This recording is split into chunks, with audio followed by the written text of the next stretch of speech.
दोस्तों, हमारे समाज का थर्ड जेंडर जिन्हें हम किन्नर के नाम से जानते हैं, उनके अस्तित्व के बारे में तो आप अच्छे से जानते होंगे। कैसे किन्नर ना ही पुरुष होता है और ना ही महिला। लेकिन क्या आपको ये मालूम है कि सभी शुभ अवसरों पर नाच गाकर अपना पेट पालने वाले किन्नर दो तरह के होते हैं। एक होते हैं किन्नर पुरुष और दूसरी होती है किन्नरी स्त्री। और इतना ही नहीं, क्या आपको किन्नरों की उत्पत्ति के बारे में मालूम है? आखिर इस दुनिया में इनकी शुरुआत कहाँ से हुई और वो कौन था जिसे पहला किन्नर कहा गया? दोस्तों, पुराणों में कही गई कथा के अनुसार एक प्रजापति के यहाँ इल नाम का राजकुमार था जो बड़ा होकर बहुत बड़ा राजा बना। वो बहुत ही ज्यादा ताकतवर था और उसे शिकार करना बेहद पसंद था। ऐसे में राजा इल अक्सर अपने सैनिकों के साथ शिकार पर निकल जाया करते थे। काफी शिकार करने के बावजूद राजा का मन नहीं भरा, इसलिए उसने और भी अधिक शिकार करने की इच्छा जताई और शिकार की इस इच्छा के चलते राजा इल जंगलों को पार करता हुआ उन पहाड़ों पर जा पहुंचा जहां भगवान शिव माता पार्वती के साथ कुछ प्यार भरे पल गुजार रहे थे। कहा जाता है कि माता पार्वती को खुश करने के लिए शिव जी ने खुद को स्त्री बना लिया था और जिस समय भगवान शिव ने स्त्री रूप धारण किया था उस समय जंगल में जितने भी जीव जंतु या पेड़ पौधे थे वो सभी स्त्री बन गए। ऐसे में उसी समय राजा इल और उसके सैनिक भी वहां पे पहुंच गए और इसी कारण वो भी स्त्री बन गए। जिसके बाद स्त्री बनकर राजा इल बेहद दुखी हो गए। उसे बिल्कुल भी समझ में नहीं आ रहा था कि वो करे तो क्या करे। वो तो सिर्फ शिकार करने की इच्छा से जंगल को पार करके पहाड़ों में गए थे, लेकिन दोस्तों वहां मौजूद हर एक चीज के साथ वो भी स्त्री में परिवर्तित हो गए। राजा ने देखा कि भगवान शिव भी स्त्री बन गए हैं, जिसे देखकर वो बहुत ही ज्यादा डर गया और निराश भी हो गया। भगवान शिव को देखते ही दोस्तों राजा उनके चरणों में गिर गया और दोबारा से पुरुष बनने के लिए विनती करने लगा। तो भगवान शिव ने उससे कहा कि तुम पुरुषत्व को छोड़कर कोई और वरदान मांगो, मैं तुम्हें दे दूंगा। लेकिन राजा इल ने दूसरा वरदान मांगने से इनकार कर दिया और इसलिए वो स्त्री ही बना रहा।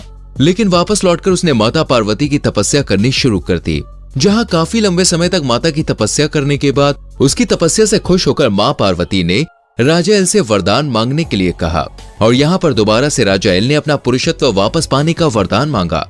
लेकिन माता पार्वती ने राजा से कहा कि जो वरदान तुम मांग रहे हो उसके आधे दाता तो भगवान शिव है, तो मैं तुम्हें आधा वरदान ही दे सकती हूँ, यानी कि तुम्हें अपना आधा जीवन स्त्री रूप में और आधा जीवन पुरुष के रूप में व्यतीत करना पड़ेगा। जिसके बाद राजा इल ने माता पार्वती से कहा कि ठीक है, आप मुझे 1 महीने के लिए स्त्री और 1 महीने के लिए पुरुष होने का वरदान दे दीजिए। जिसके बाद माता पार्वती ने उसे ये वरदान दे दिया और साथ ही साथ कहा कि जब तुम स्त्री रहोगे तो तुम्हें अपने पुरुष रूप के बारे में कुछ भी याद नहीं रहेगा और जब तुम पुरुष बनोगे तो तुम्हें अपने स्त्री रूप के बारे में कुछ भी याद नहीं होगा। ऐसे में तुम दोहरी जिंदगी जियोगे और अपनी दोनों ही जिंदगियों के बारे में तुम्हें कुछ भी पता नहीं चल पाएगा। राजा इल को तो कैसे भी करके पुरुष बनना ही था, इसलिए उन्होंने वरदान को स्वीकार कर लिया। राजा इल दोस्तों कुछ समय के लिए पुरुष बन सकते थे, लेकिन उसके सारे सैनिक अभी भी स्त्री के रूप में ही थे। इसलिए वो घूमते घूमते चंद्रमा के पुत्र महात्मा बुद्ध के आश्रम में जा पहुंचे और तब उन्होंने कहा कि तुम सब यहाँ पर किन पुरुष के रूप में बस जाओ। और इसी तरह से किन्नरों की उत्पत्ति हुई, जहाँ राजा इल के सैनिक अंदर से तो पुरुष थे लेकिन बाहर से वो पूरा स्त्री रूप धारण कर चुके थे, यानी कि उनका मन, उनकी इच्छाएं, उनकी बोलचाल सब कुछ पुरुषों की तरह ही था।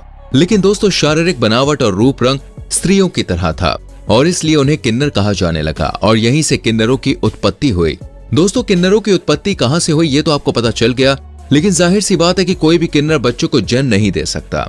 ऐसे में जो साधारण महिला और पुरुष होते हैं उन्हीं के गर्भ से किन्नरों का जन्म होता है और एक बार अगर कोई किन्नर रूप में जन्म लेता है तो वो ना ही बाप बन सकता है और ना ही माँ। ऐसे में सवाल ये खड़ा होता है कि साइंटिफिक तौर पर देखा जाए तो किन्नरों का जन्म कैसे होता है और आखिर क्यों कोई साधारण महिला अपने गर्भ से लड़की या फिर लड़के को नहीं बल्कि किन्नर को जन्म देती है।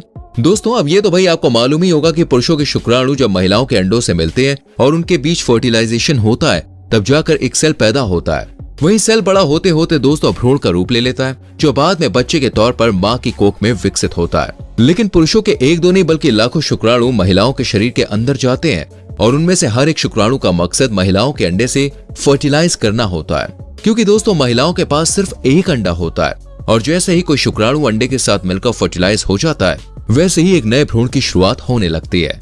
फिर शुक्राणु और अंडे के अंदर मौजूद जो क्रोमोसोम्स होते हैं यानी कि गुणसूत्र होते हैं वो आपस में मिलना शुरू करते हैं।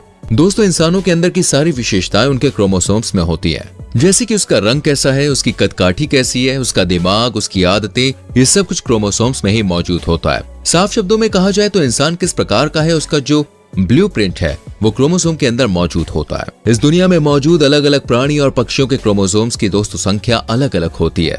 अब जैसे कि हम इंसानों के अंदर क्रोमोसोम्स के 23 जोड़े होते हैं, यानी कि हमारे अंदर कुल 46 क्रोमोसोम्स मौजूद होते हैं। पर हैरान करने वाली बात तो यह है कि इन 23 जोड़ों में से 22 क्रोमोसोम्स के जोड़े ऑटोसोम्स होते हैं और जो बचा हुआ एक जोड़ा होता है उसे सेक्स क्रोमोसोम के तौर पर जाना जाता है, क्योंकि दोस्तों यही वो क्रोमोसोम है जो माँ के गर्भ में बच्चे का लिंग तय करता है कि बच्चा लड़की होगा या फिर लड़का।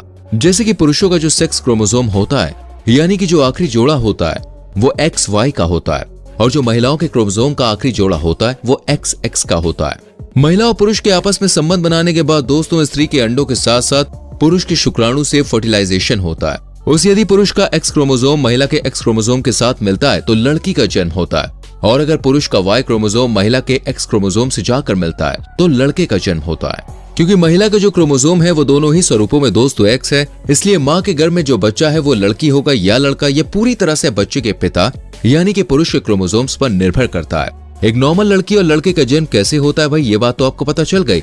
अब बात करते हैं दोस्तों किन्नरों का जन्म बायोलॉजिकल तौर पर कैसे होता है। तो दोस्तों सेक्स डिटर्मिनेशन सिस्टम के अनुसार नपुंसक लिंग यानी कि थर्ड जेंडर के लिए जो क्रोमोसोम जिम्मेदार होता है वो या तो XXX YY या फिर DX होता है या फिर OX होते हैं।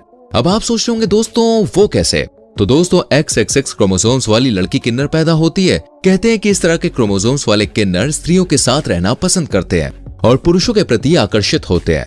उनका व्यवहार और उनका पहनावा बचपन से ही लड़कियों की तरह होता है और उन्हें शुरुआत में पहचानना बहुत ही मुश्किल होता है, क्योंकि दोस्तों जब तक वो 13 साल के नहीं हो जाते तब तक ये पता नहीं चलता कि वो लड़की है या फिर असल में किन्नर। पर किशोर अवस्था में आने के बाद दोस्तों जब उनके शरीर में बदलाव होने लगते हैं तो योनि का विकास नहीं हो पाता है और ना ही इस तरह की लड़कियों को पीरियड्स होते हैं, जिससे कुछ समय के बाद ये पक्का हो जाता है कि वो एक किन्नर है। YY क्रोमोसोम्स वाला जो बच्चा होता है वो लड़के के तौर पर किन्नर पैदा होता है और वो पुरुषों के साथ रहना पसंद करता है, लेकिन दोस्तों उनके अंदर लड़कियों जैसे गुण भी होते हैं। शुरुआत में सबको लगता है कि बच्चा मजाक कर रहा है, लेकिन जैसे ही बच्चे की आयु दोस्तों 13 साल के करीब आती है उसके शरीर में बदलाव होते हैं और उसका लिंग विकसित नहीं होता है। इसी नपुंसकता के कारण दोस्तों उसके हाव भाव में मर्दानगी नहीं बचती, बल्कि उसका बोलचाल अदाएं लड़कियों जैसी होने लग जाती है, जिसकी वजह से समाज को ये पता चल जाता है कि ये लड़का और कोई नहीं बल्कि एक किन्नर है। और दोस्तों ऐसा ही कुछ OX क्रोमोसोम वाले बच्चों के साथ भी होता है। अब बायोलॉजिकल तौर पर दोस्तों बच्चे किन्नर कैसे पैदा होते हैं ये तो आपको समझ में आ गया होगा। अब सबसे बड़ा सवाल ये खड़ा होता है कि माँ की गर्भ में किन्नर बनता कैसे है और इसके पीछे क्या कारण है। असल में दोस्तों गर्भ अवस्था के तीसरे महीने में अगर किसी तरह की बीमारी की वजह से महिला को हैवी डोज वाली दवाइयां खानी पड़ती है तो उसका सीधा असर क्रोमोसोम्स पर पड़ता है। इसलिए कहा जाता है कि कोई महिला गर्भवती है तो उसे डॉक्टर की सलाह के बिना कोई भी दवाई नहीं खानी चाहिए। कई बार गर्भ अवस्था के पहले 3 महीने के दौरान महिला का एक्सीडेंट हो जाता है या फिर गर्भ में किसी तरह की चोट लग जाती है, जिसकी वजह से भी क्रोमोसोम्स में बदलाव आते हैं।